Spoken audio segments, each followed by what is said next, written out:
ಅಯ್ಯೋ ನನ್ನ ಸೊಸಿ ಯಾಕೋ ಫುಲ್ ಗರಮಾಗಿ ನಿಂತಿರಂಗೈತಿ. ನೋಡೋಣ ಏನಂತಾಳಂತೇಳಿ. ಏನು ಐಶ್ವರ್ಯ, ಯಾಕೆ ಹಿಂಗೆ ನಿಂತಿ? ಏನಾಯ್ತು? ಗರ ಬಡ್ದಿರಂಗೆ ನಿಂತಿಯಲ್ಲ, ಏನತ್ತಿ? ಏನು ಗೊತ್ತಿಲ್ಲ ನನಗೆ ಮಾತಾಡ್ತಿರಲ್ಲ. ನಿಮ್ಗೇನು ಗೊತ್ತೈತೋ ಅಥವಾ ಗೊತ್ತಿಲ್ಲೋ? ನಿಮ್ಮ ಮುಂದೆ ಅಷ್ಟೆಲ್ಲ ಆಯಿತು, ಅಷ್ಟೆಲ್ಲ ಅಂದ್ಲು ನಿಮ್ಮ ಮಗಳು. ಆದ್ರೂ ನೀವು ಒಂದು ಮಾತು ಮಾತಾಡ್ದ ಸುಮ್ಮನೆ ಇದ್ರಲ್ಲ, ನಿಮಗೆ ಹೆಂಗಾದ್ರೂ ಮನಸ್ಸು ಬರ್ತೈತಿ? ಒಂದು ಹೆಣ್ಣಿನ ಜೀವನ ಹಾಳು ಮಾಡ್ದಂದ್ರೆ ನಿಮ್ಗೆ ಆಟ ಆಡು ಇದು ಅನ್ಕೊಂಬಿಟ್ರೇನ ತಾಯಿ ಮಗಳು ಸೇರಿಸಿ? ನೋಡಿ ಅತ್ತಿ, ಇಷ್ಟು ದಿನ ನಾನು ಸುಮ್ಮನೆ ಇದ್ನಿ. ಏನೋ ನೀವು ಬೈದ್ರೆ ಬೈಸ್ಕೊಂತ, ನೀವು ಏನೋ ಅಂದ್ರು ಅನಿಸ್ಕೊಂತ, ನನ್ನ ಸೊಸಿ ಕೂಡ ಅನಿಸ್ಕೊಂತ ಎಲ್ಲನೂ ಸುಮ್ಮನೆ ಇದ್ನಿ. ಆದ್ರೆ ನಿಮ್ಮ ಮಗಳು ಏನು ಮಾಡಿದ್ಲು? ನನ್ನ ಸೊಸಿ ಮದ್ದನ್ನ ತಂದಿಡಕ್ಕೆ ನೋಡಿದ್ಲು. ಪರವಾಗಿಲ್ಲ, ಅದು ಆಯಿತು. ಅದ್ರ ಪ್ರಕಾರ ನನ್ನ ಸೊಸಿಗೆ ಬೈದಿದ್ದು ಆಯಿತು. ನನ್ನ ಸೊಸಿನ ಇವಾಗ ನನಗೆ ಹೆಂಗದ ಅನ್ನೋದು ಗೊತ್ತಾಗೈತಿ. ನಾನು ಅದರಿಂದಾಗೆ ನನ್ನ ಸೊಸಿ ಮೇಲೆ ಈಗೇನು ಸಿಟ್ಟು ಮಾಡಕತ್ತಿಲ್ಲ. ಆದ್ರೆ ಆಕೆ ಮಾಡಿರೋದೇನು? ಆಕೆ ಮಾಡಿರೋದು ನಿಮ್ಗೆ ಸರಿ ಅಂತ ಅನಿಸ್ತತಿ? ನನ್ನ ಮಗಗೆ ಆಕೆ ಮಗಳನ್ನ ನಾನು ಯಾಕೆ ತೊಗೋಬೇಕು? ನನ್ನ ಮಗಗೆ ಈಗಾಗಲೇ ಮದುವೆ ಆಗೈತಿ. ನಾನೇನು ಆಕೆ ಮಗಳನ್ನ ತೊಗೊಳಕ್ಕೆ ನನಗಂತೂ ಒಂಚೂರು ಇಷ್ಟ ಇಲ್ಲ. ನೀವೇನಾದರೂ ಒಪ್ಕೋತಾನಂತಂದ್ರು ಅದಕ್ಕೆ ನಾನು ಬಿಡಂಗಿಲ್ಲ. ಅವನು ನನ್ನ ಮಗ. ನನ್ನ ಸೊಸಿಗೆ ಅನ್ಯಾಯ ಆಗೋದಕ್ಕೆ ನಾನೇನು ಕೈ ಕಟ್ಕೊಂಡ ಸುಮ್ಮನೆ ಕುಂದ್ರಕ್ಕೆಲ್ಲ. ಇಷ್ಟು ದಿನ ಸುಮ್ಮನೆ ಅದಂತಂದ್ರೆ ಅದು ನನ್ನ ವಿಷಯಕ್ಕೆ ನಾನು ಸುಮ್ಮನೆ ಇರ್ಬೋದು. ಆದ್ರೆ ನನ್ನ ಮಗ ಸೊಸಿ ವಿಷಯಕ್ಕೆ ಬಂದ್ರೆ ನಾನು ಸುಮ್ಮನೆ ಇರಂಗಿಲ್ಲ. ನನ್ನ ಗಂಡನ ವಿಷಯಕ್ಕೆ ಬಂದ್ರೆ ನಾನು ಸುಮ್ಮನೆ ಇರಂಗಿಲ್ಲ. ಮೊದಲು ಹೋಗಿ ನಿಮ್ಮ ಮಗಳಿಗೆ ಹೇಳ್ರಿ, ತಿಳಿಸಿ. ಅಲ್ಲ, ಮದುವೆ ಆಗಿರೋ ಒಂದು ಗಂಡಸಗ ಈಗ ಹೊಟ್ಟಿಲೆ ಬೇರೆ ಅದಾಳ. ಅಂತಾದ್ರಾಗ ಇನ್ನೊಂದು ಮದುವೆ ಮಾಡಿಸ್ತಾನೋ? ಮದುವೆ ಮಾಡಿಸಿದ್ರೆ ಅದು ಕೃಷಿಕ, ಇಲ್ಲಾಂದ್ರೆ ನಾನು ಸಾಯ್ತೀನಂತ ಅಂಜಿಕೆ ತೋರಿಸಿದ್ರೆ ನನ್ನ ಮಗಳಿಗೆ ನಿಮ್ಮ ಮೊಮ್ಮಗಳನ್ನ ತಂದ್ಕೊಂಡ್ಬಿಡ್ಬೇಕೇನು? ನನಗಂತೂ ಆಗಂಗಿಲ್ಲ. ಇದಕ್ಕೆ ನಾನಂತೂ ಒಪ್ಪಂಗಿಲ್ಲ ನೋಡ್ರಿ. ಅಯ್ಯೋ, ಆಕೇನ ಬಾಯಿಗೆ ಬಂದಂಗೆ ಬೊಗಳ್ತಾಳ. ಅದನ್ನೆಲ್ಲ ನೀನು ಕರೆಯನ್ನ ಅಂದ್ಕೊಂಡಿದ್ದೇನ? ಆಕೆ ಅಂದಿದ್ದನ್ನೆಲ್ಲ ಕರೆ ಅಂತ ನೀನು ನಂಬುತ್ತೇನ? ಆಕೇನೇನು ಅಂದಾಳನ ಸಿಟ್ನ್ಯಾಗ ಅಂದಿರ್ಬೋದು. ಈಗ ಅಂತತೆ ಆಮೇಲೆ ತಾನೇ ತಲೆ ಕೆಡ್ಸ್ಕೊಂಡು ಅಯ್ಯೋ ನಾನು ಯಾಕೆ ಹಂಗನ್ಯೂ ಅಂತ ಅಂತಾಳಾಕಿ. ನೀನು ಸುಮ್ಮನಿದ್ದು ಬಿಡು. ಅಷ್ಟಕ್ಕೆಲ್ಲ ಯಾಕೆ ಇಷ್ಟೊಂದು ಸಿಟ್ಟು ಮಾಡ್ಕೊಳಕತ್ತಿ? ನೋಡ್ರಿ ಅತ್ತಿ, ಸುಮ್ಮನೆ ಬಿಡು ಅಂತದಾಗಿದ್ರೆ ನಾನು ಸುಮ್ಮನೆ ಬಿಟ್ಬಿಡ್ತೀನಿ. ಆದರೆ ಇದು ಸುಮ್ಮನೆ ಬಿಡು ಅಂತದಲ್ಲ. ಒಬ್ಬರ ಜೀವನದ ಪ್ರಶ್ನೆ ಐತಿ. ಒಬ್ಬರದ ಜೀವನದ ಪ್ರಶ್ನೆ ಐತಿ. ಅಲ್ಲ, ನಿಮ್ಮ ಮಗಳು ತನ್ನ ಜೀವನ ಹಾಳಾತಂತೆ ಎಲ್ಲರ ಜೀವನ ಯಾಕೆ ಹಾಳು ಮಾಡ್ಬೇಕಂತಾಳು?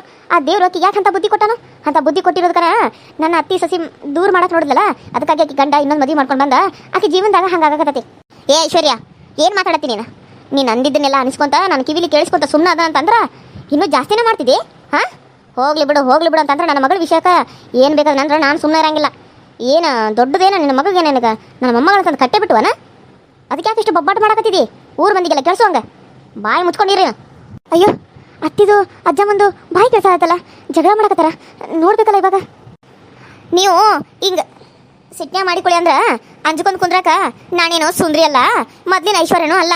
ಮೊದ್ಲಿನ ಐಶ್ವರ್ಯ ಆಗಿದ್ರ ಬಾಯಿ ಮುಚ್ಕೊಂಡು ಹೂರೈತಿ ಅಂತ ನೀವು ಹೇಳಿದ್ಕೆಲ್ಲ ಹ್ಞೂ ಅಂತ ತಲೆ ಎಲ್ಲಾಡ್ಸ್ಬಿಡ್ತೀನಿ. ಈ ರೀತಿ ಕೋಪ ಮಾಡ್ಕೊಂಡ್ಕೊಳ್ಳಿ. ಆದ್ರೆ ಇವಾಗಿರೋ ಐಶ್ವರ್ಯನ ಬೇರೆ, ಇವಾಗಿರೋ ಸುಂದ್ರಿನ ಬೇರೆ. ಅಯ್ಯೋ ಅತ್ತೆಮ್ಮ, ಅಜ್ಜಮ್ಮ ಯಾಕೆ ಜಗಳ ಮಾಡಕತ್ತಾರ? ಏನಾಯ್ತು ಇವ್ರ ಮತ್ತೆ? ಅತ್ತೆಮ್ಮ, ಯಾಕತ್ತೆಮ್ಮ ಯಾಕೆ ಈ ರೀತಿ ಜಗಳ ಆಡ್ತಿದ್ದೀರಾ? ಏನಾಯ್ತು? ಏ ಹಾಳಾದಾಕಿನ ಎಲ್ಲ ಆಗಿರೋದು ನಿನ್ನಿಂದಾಗಿ ನನ್ನ ಸೊಸಿ ಮತ್ತು ನನ್ನ ಮಗಳು ಜಗಳ ಆಡುವಂಗಾಗೈತಿ ನೋಡು. ಸುಂದ್ರಿ, ಸಾಕು ಸುಮ್ಮನಿರಿ ಅತ್ತಿ. ನಿಮ್ಮ ಮಗಳಿಂದ ನಾವು ಜಗಳ ಆಡುತ್ತಿರೋದು. ಆದರೆ ನನ್ನ ಸೊಸೆಯಿಂದ ಯಾಕಂತೀರಿ ನೀವು? ನೋಡ್ರಿ, ಇವಾಗ ಹೇಳಕತ್ತಾನೆ ನನ್ನ ಸೊಸಿ ತಂಟೆಗೆ ನೀವು ಬರಬೇಡ್ರಿ. ನಿಮ್ಮ ಮಗಳಿಗೆ ನಿಮ್ಗಂದ್ರೆ ಹೆಂಗೆ ಸಿಟ್ಟು ಬರ್ತತಲ್ಲ ಹಂಗೆ ಸುಂದ್ರಿಗೆ ಅಂದ್ರೆ ನನಗೂ ಸಿಟ್ಟು ಬರ್ತೈತಿ. ಯಾಕಂದ್ರೆ ಆಕಿ ನನ್ನ ಮಗಳು ಇದ್ದಂಗೆ. ನಾನು ಆಕೆ ನನ್ನ ಮಗಳಿಗಿಂತ ಹೆಚ್ಚು ನೋಡ್ಕೊಂಡಿದ್ದೇನೆ. ನನಗೆ ದಿನ ಆಕಿ ಜೊತೆ ಇಷ್ಟು ದಿನ ಸಿಟ್ಟು ಮಾಡ್ಕೊಂಡಿರ್ಬೋದು. ಆದರೆ ಅದು ತಿಳಿದು ನಾನು ಅದನ್ನು ಸಿಟ್ಟು ಮಾಡ್ಕೊಂಡೇನೆ. ಆಕೆ ಮೇಲೆ ಕೋಪ ಮಾಡ್ಕೊಂಡಿರೋದು ಅದು ನಿಜ. ಆದರೆ ಅದು ಯಾಕೆ ಹೇಳ್ರಿ? ನಿಮ್ಮ ಮಗಳಿಂದಾಗಿ. ನಿಮ್ಮ ಮಗಳು ಬಂದು ನನಗೆ ಪದೇ ಸುಂದ್ರಿ ಬಗ್ಗೆ ಕೆಟ್ಟ ಅಭಿಪ್ರಾಯ ಬರೋ ಥರ ಮಾಡಿ ಆಕೆ ಮೇಲೆ ನನಗೆ ಸಿಟ್ಟು ಬರೋಂಗೆ ಮಾಡಿ, ನನಗೆ ಕೋಪ ಬರೋಂಗೆ ಮಾಡಿ, ನನಗೆ ತಲೆ ಕೆಡಿಸಿದ್ಲು. ಅದಕ್ಕೆ ನನಗೆ ಬುದ್ಧಿ ಇಲ್ಲಾಗಿ ನೋಡ್ರಿ ಆಕೆ ಮಾತು ಕೇಳ್ಕೊಂಡ ನನ್ನ ಸೊಸಿ ಮೇಲೆ ನಾನು ಸಿಟ್ಟು ಮಾಡ್ಕೊನಿ, ನಾನು ಕೋಪ ಮಾಡ್ಕೊನಿ. ಆಕೆನ ಎಷ್ಟೆಲ್ಲ ಬೈದೀನಿ. ಆಕೆಗೆ ಪ್ರೆಗ್ನೆಂಟ್ ಅಂತ ಗೊತ್ತಿದ್ರು ಆಕೆಗೆ ಎಷ್ಟೆಲ್ಲ ಅವಮಾನ ಮಾಡಿದ್ನಿ. ಅದು ಯಾರಿಂದ? ನಿಮ್ಮ ಮಗಳಿಂದ, ಆ ಪ್ರೇಮನಿಂದ. ಏ ಐಶ್ವರ್ಯ, ಏನು ಸುಮ್ಮನೆ ಇರ್ತೀವೋ ಏನೋ? ಮತ್ತೆ ತೆಗೆದೊಂದು ಹೊಡಿಲಿ, ಒಂದು ನಿನ್ನ ಹೊಡಿರಿ, ನೋಡೋಣ ಹೆಂಗೆ ಹೊಡಿತೀರ ಅಂತ ನಾನು ನೋಡ್ತೇನೆ. ಯಾಕೋ ಸಲ್ಗಿ ಕೊಟ್ಟದ್ ನಾ ತಲೆ ಮೇಲೆ ಹತ್ಕೊಂಡ್ರೆ ಹಂಗೆ ಮಾಡಕತ್ತಿದ್ದಿ. ನಿನ್ನ ಲಿಮಿಟ್ ಮೇಸ್ತಿರ್ಬೇಕು ಅಷ್ಟೇ ಇರ. ಜಾಸ್ತಿ ಮಾಡಿದ್ರೆ ನಾನು ಮಾತ್ರ ಸುಮ್ಮನೆ ಇರಂಗಿಲ್ಲ ನೋಡಿ. ಈಗ ಹೇಳಕತ್ತ ನಾನು. ಅಯ್ಯೋ ಅತ್ತಿ, ಯಾಕೆ ಈ ರೀತಿ ಎಲ್ಲ ಮಾತಾಡತ್ತೀರಿ? ಅತ್ತಮ್ಮ, ಈ ಜಗಳ ಎಲ್ಲ ಯಾಕೆ? ಇಷ್ಟು ದಿನ ಎಲ್ಲರೂ ಎಷ್ಟು ಚೆನ್ನಾಗೇ ಇದ್ರು, ಇವಾಗ ಏನಾಯ್ತು? ಯಾಕೆ ಈ ರೀತಿ ಎಲ್ಲ ಜಗಳಾಡತ್ತೀರಿ? ಇಷ್ಟು ಜೋರಾಗಿ ಯಾಕೆ ಮಾತಾಡತ್ತೀರಿ? ಅಪ್ಪ, ಮಾವ, ಅಜ್ಜ ಎಲ್ಲರೂ ಬಂದ್ರೆ, ಈ ಕೃಷಿದು ಬಂದ್ರೆ ಏನು ಮಾಡೋದು? ಸುಮ್ಮನೆ ಇರಿಯತ್ತೆ, ನೀವಾದರೂ ಸುಮ್ಮನೆ ಇರಿ. ಏಯ್, ನೀನು ಸುಮ್ಮನೆ ಇರ. ನಮ್ಮಿಬ್ಬರ ಮಧ್ಯೆ ನೀನು ಬರಬೇಡ. ನೀನು ಬಂದ ಸುಮ್ಮನೆ ನೀನು ಕೆಟ್ಟೋಳಾಗಬೇಡ. ಸುಮ್ಮನೆ ಹೋಗಿ ಸೈಡ್ ಕುಂದ್ರಲ್ಲಿ ಹೋಗು. ಅಜ್ಜಮ್ಮ, ಯಾಕೆ ಅಜ್ಜಮ್ಮ ಇಷ್ಟೊಂದು ಕೋಪ ಮಾಡ್ಕೊಂಡಿದ್ದೀರಿ? ನಿಮ್ಮ ಕೈ ಮುಗಿತೀನಿ ಅಜ್ಜಮ್ಮ. ಈ ಸಿಟ್ಟನ್ನೆಲ್ಲ ಬಿಟ್ಟು ಆರಾಮಾಗಿ ನನ್ನಂತ ಇರಿ ಅಜ್ಜಮ್ಮ. ನನಗಂತೂ ಏನು ಮಾಡಬೇಕು, ಏನು ಮಾತಾಡಬೇಕು ಅಂತಲೇ ಗೊತ್ತಾಗ್ತಾಯಿಲ್ಲ ಅಜ್ಜಮ್ಮ. ಯಾಕೆ ನೀವಿಬ್ಬರು ಈ ರೀತಿ ಜಗಳ ಆಡ್ತಾ ಇದ್ದೀರಾ? ಯಾಕೆ ಇಷ್ಟೊಂದು ಕೋಪ ಮಾಡ್ಕೊಂಡಿದ್ದೀರಾ? ಏನಾಯಿತು? ಸುಂದ್ರಿ, ನೀನು ಹೋಗಿ ಅಲ್ಲಿ ಕುಂದ್ರು. ನೀನು ಇದ್ರ ಮಧ್ಯೆ ಬರಬೇಡ. ಇಷ್ಟು ದಿನ ಆಗಿರೋದೇ ಸಾಕು. ಇವಾಗ ಮೊದಲೇ ನೀನು ಪ್ರೆಗ್ನೆಂಟ್ ಬೇರೆ ಇದೆಯಾ? ನೀನಲ್ಲಿ ಹೋಗಿ ಸುಮ್ಮನೆ ಕೂತ್ಕೊ ಅಂತ ಹೇಳ್ತಾ ತಾನೆ? ಅಲ್ಲ ಅತ್ತಮ್ಮ, ಅದು ಹೋಗು ಅಂದೆ. ಸರಿ ಅತ್ತಮ್ಮ. ಇನ್ನೊಂದ್ಸಲ ನನ್ನ ಸೊಸೆ ಬಗ್ಗೆ ಮಾತಾಡಿದ್ರೆ ನಾನು ಮಾತ್ರ ಸುಮ್ಮನೆ ಇರಂಗಿಲ್ಲ ಅತ್ತೆ. ನಿಮ್ಮ ಮಗಳಿಗೆ ಚಂದಾಗ ಹೇಳ್ರಿ. ನನ್ನ ಮಗನಂತೂ ನಿಮ್ಮ ಮಗಳನ್ನ ನಾನು ತಂದ್ಕೊಂಡಿಲ್ಲ. ಅಯ್ಯೋ, ನಾನು ಹೋಗಿ ಕೃಷ್ಣ ಕರ್ಕೊಂಡು ಬರಬೇಕು. ಇಲ್ಲ, ಇವ್ರ ಜಗಳ ಇಲ್ಲಿ ನಿಲ್ಲೋ ಹಾಗೆ ಕಾಣಕತ್ತಿಲ್ಲ. ಇವಾಗಲೇ ಹೋಗ್ಬೇಕು. ಹಬ್ಬ, ಕೃಷ್ಣ ಬಂದ ರೀ. ಅಲ್ಲಿ ನೋಡಿ, ಅಜ್ಜಮ್ಮ ಅತ್ತಮ್ಮ ಹೆಂಗೆ ಜಗಳ ಆಡ್ತಿದಾರಂತ. ಆ ಜಗಳನ ಹೆಂಗಾದ್ರೂ ನೀವ ನಿಲ್ಲಿಸ್ರಿ. ಯಾಕೆ ಜಗಳ ಆಡ್ತಾ ಇದ್ದೀರಾ ಅಮ್ಮ? ಅಜ್ಜಿ, ಯಾಕೆ ಈ ರೀತಿ ಜಗಳ ಆಡ್ತೀರಿ? ಏನಾಯ್ತು ನಿಮಗ? ಅಜ್ಜಿ, ಸಮಾಧಾನ ಮಾಡ್ಕೊ. ಏನಾಯ್ತು ಅಂತ ಕೇಳಕತ್ತೇನಲ್ಲ, ಯಾಕಿಬ್ರು ಈ ರೀತಿ ಕಿತ್ತಾಡ್ತಾ ಇದ್ದೀರಾ? ಏನಾಯ್ತು ಇಷ್ಟು ದಿನ ಆದ್ಮೇಲೆ? ಏನಂತ ನಾ ಹೇಳ್ತೇನೆ ಕೇಳು ಕೃಷ್. ನಿಮ್ಮ ಅಜ್ಜಮ್ಮ ಮತ್ತೆ ನಿಮ್ಮ ಅತ್ತೆ ಇದಾರಲ್ಲ, ಇಬ್ರು ಸೇರಿಸಿ ಲಕ್ಕಿನ ನಿನಗೆ ಕೊಟ್ಟು ಮದುವೆ ಮಾಡಬೇಕು ಅಂತ ಅನ್ಕೊಳಕತ್ತಾರ. ಹಂಗಾದ್ರೆ ನೀನು ಈ ಜಗಳ ನಿಲ್ಸಕ್ ಬಂದಿಲ್ಲ. ನೀನು ಸುಂದರಿನ ಬಿಟ್ಟು ಲಕ್ಕಿನ ಮದುವೆ ಆಗ್ತಿದ್ದಿ? ಏನು ಹೇಳ್ತಾ ಇದ್ದೀರಾ ಅಮ್ಮ? ನಾನು ಲಕ್ಕಿನ ಮದುವೆನಾ? ಅದು ಯಾವತ್ತೂ ಆಗೋದಿಲ್ಲ. ಅದು ಸಾಧ್ಯನೂ ಇಲ್ಲ. ನೀವು ಅನ್ಕೊಂಡಿರ್ಬೋದು ನಾನು ಸುಂದರಿನ ಬಿಟ್ಟು ಇನ್ನೊಂದು ಹುಡುಗಿ ನೋಡೋದ. ಅದು ಯಾವತ್ತೂ ಸಾಧ್ಯನೇ ಇಲ್ಲ. ನಾನು ಅದನ್ನು ಕನ್ಸಲ್ಲಿ ಕೂಡ ಯೋಚನೆ ಮಾಡಲ್ಲ. ಅಂಥದ್ರಲ್ಲಿ ಅಜ್ಜಮ್ಮ ನೀನು ಯಾಕೆ ಈ ರೀತಿ ಯೋಚನೆ ಮಾಡಿದೆ? ಅತ್ತೆ ಯಾಕೆ ಈ ರೀತಿ ಯೋಚನೆ ಮಾಡಿದ್ರು? ಲಕ್ಕಿನ ನಾನು ಏನಾದರೂ ಇಷ್ಟಪಡ್ತಾ ಇದ್ದೀನಾ? ಇಷ್ಟು ವರ್ಷ ಆದರೂ ಲಕ್ಕಿನ ನಾನು ನನ್ನ ತಂಗಿ ಥರ ನೋಡಿದ್ದೀನಿ. ಆದ್ರೆ ನೀವು ನನಗೆ ಅವ್ರಿಗೆ ಸಂಬಂಧ ನೋಡ್ತಾ ಇದ್ದೀರಾ? ಅದು ಹಾಗಲ್ಲಪ್ಪ ಕೃಷಿ. ನಾ ಹೇಳೋದನ್ನ ಸರಿಯಾಗಿ ಕೇಳ. ನಿಮ್ಮ ಅವ್ವಗ ಬುದ್ಧಿಲ್ಲ. ಆಕೆ ಹಂಗೆ ಏನೇನೋ ಮಾತಾಡಕತ್ತಾಳ. ಆದ್ರೆ ನಾನು ಹೇಳೋದು ಜರ ಕೇಳಿ ನೀನು. ಏನು ಹೇಳಿ? ನೋಡಪ್ಪ ಕೃಷಿ, ನಿಮ್ಮ ಅತ್ತಿ ಸಿಟ್ನ್ಯಾಗ ಸುಂದರಿ ಏನಂದಾಳು, ನನ್ನ ಮಗಳನ್ನ ಕೊಟ್ಟ ನಾನು ನಿನ್ನ ಗಂಡಗ ಮದುವೆ ಮಾಡ್ತೇನೆ, ನೀನು ಹೆಂಗೆ ಜೀವನ ಮಾಡ್ತಿದ್ದಿ ಮಾಡಂತ ಅಂದ್ಲು. ಆದ್ರೆ ಸುಂದರಿ ಆಯಿತು ಕೃಷಿ ಒಪ್ಕೊಂಡ್ರೆ ನೀವು ಮದುವೆ ಮಾಡ್ರಿ, ನಾನು ಬೇಡ ಅನ್ನಂಗಿಲ್ಲ ಅಂತ ಅಂದ್ಲಂತ. ಅದಕ್ಕೆ ನಾವು ಹೋದಾಗ ಲಕ್ಕಿನ ಕರ್ಸಾತೀನಿ ಕ್ರಿಶ್ ಜೊತೆ ಮದುವೆ ಮಾಡಕ್ಕಂತ ಅಂದ್ಲು. ಅದಕ್ಕೆ ಈಕಿ ಏನೇನೋ ಬಾಯಿ ಮಾಡಿದ್ಲು. ಆ ಬಾಯಿಗೆ ಏನೋ ಸಿಟ್ಟು ಬಂದ ಲಕ್ಕಿ ಜೊತೆ ಏನಾದರೂ ಕ್ರಿಶ್ ಮದುವೆ ಮಾಡಲಿಲ್ಲ ಅಂದ್ರೆ ನಾನು ನಿಮ್ಮೆಲ್ಲರ ಹೆಸರು ಬದಿಟ್ಟು ಸತ್ತೋಗ್ತಾರಂತ ಅಂದ್ಲು ನಿಮ್ಮ ಅತ್ತಿ.